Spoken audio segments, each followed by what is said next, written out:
বিসমিল্লাহির রহমানির রহিম। প্রিয় দর্শক, বাংলাদেশের অভূতপূর্ণ যে উন্নয়ন বিগত 17 বছরে হয়েছে তা দেখে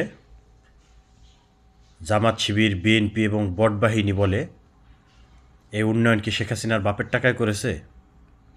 না, শেখ হাসিনার বাপের টাকায় পদ্মা সেতু বানায়নি, বানিয়েছে আপনার বাপের টাকায়। শেখ হাসিনার বাপের টাকায় কর্ণফুলী টানেল বানায়নি, বানিয়েছে আপনার বাপের টাকায়। শেখ হাসিনার বাপের টাকায় মেট্রো রেল বানায়নি, বানিয়েছে আপনার বাপের টাকায়।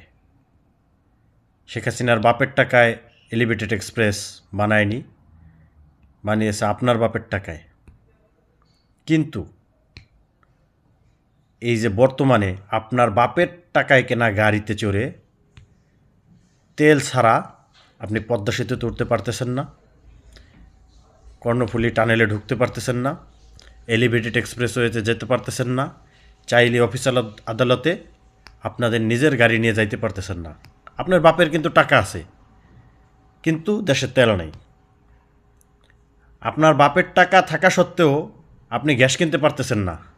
যতটুকু পাচ্ছেন আপনার বাপের টাকা থেকে বেশি দাম দিয়ে কিনে তারপরে ব্যবহার করতে হচ্ছে।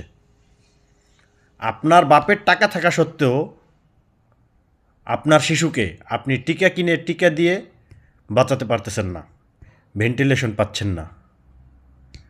তার মানে কি দাঁড়ালো?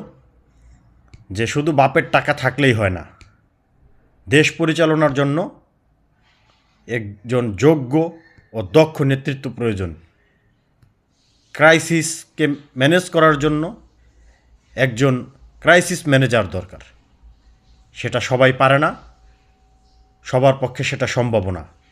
এটা অনকপটে স্বীকার করুন, কারণ দেশরত্ন শেখ হাসিনাই বাংলাদেশের জন্য একমাত্র যোগ্য এবং দক্ষ ক্রাইসিস ম্যানেজার ছিলেন। শেখ হাসিনার যোগ্য দক্ষ নেতৃত্বের কারণেই সারা বিশ্বের সাথে একযোগে শত ক্রাইসিসেও, করোনার মতো মহামারীকেও রুখে দিয়েছিলাম আমরা। তাই অন্যের সমালোচনা নয়, অন্যের অবদানকে স্বীকার করতে শিখুন।